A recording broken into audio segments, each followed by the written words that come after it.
So it hasn't been a really stellar last few weeks for President Obama. He's had trouble with controversies. That's my favorite word. Not scandals, but controversies on things like the IRS looking into right-wing groups. Your tabloid headline. I know, it's true.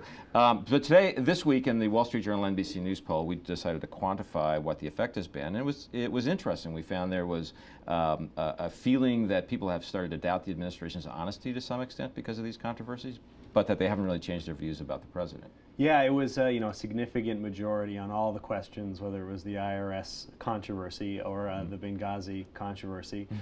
Significant majorities. And Benghazi. And Benghazi, and it raised some level of doubt about the honesty and integrity of the administration. But then we asked about the president, and for the most part, people are still reserving blame. The one issue where it kind of gets closer to him than any others is the response to the attacks on the diplomatic outpost in Benghazi, and that his approval rating basically is flat from where it was from before the controversy, so that Obama himself, his personal image has not been tarnished, but certainly questions have been raised about his administration. This can last? I mean, it's one thing to say they were incompetent in the IRS, and then they were incompetent at the guys who did who were protecting the outpost in Benghazi, and Eric Holder went too far with the AP subpoenas, and whatever. But at some point, you're the CEO. You got to start. Well, and that's the big concern. So about a quarter of the people reserved judge or didn't know enough to have an opinion on any of these things, and I think that's the biggest problem for the administration. Quarter said they didn't know. They didn't know enough, so that those are people that are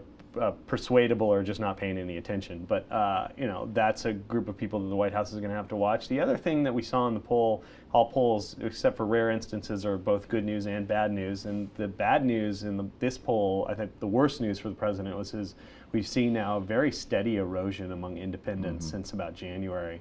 And now it's almost 2-to-1 independents disapprove of his job as president as they approve of his job.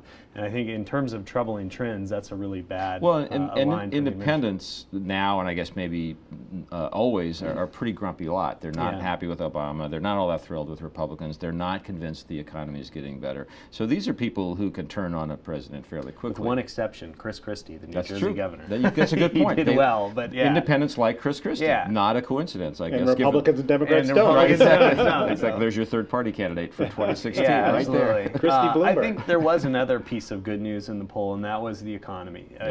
The opinions are still pretty bad, but they're not nearly where they were at the height of the economic crisis. And what we're seeing is a noticeable uptrend among but certain demographic groups, and that's basically people with college degrees or people who make more than $75,000 a year, which should probably come as no surprise. And also, excuse me for mentioning this, working males, middle-aged working males who, present company excluded, have not had a pretty scary time in the recession because they're the people who got laid off this time around, and they're the ones who couldn't find jobs, and now they seem to feel a little better about the way things are headed. I think there's a view that if the economy weren't getting better, or people didn't feel it was getting better, the president's popularity ratings might be really a lot worse because of all these controversies. Well, and that is an interesting question, is how much his durability is tethered to the economy.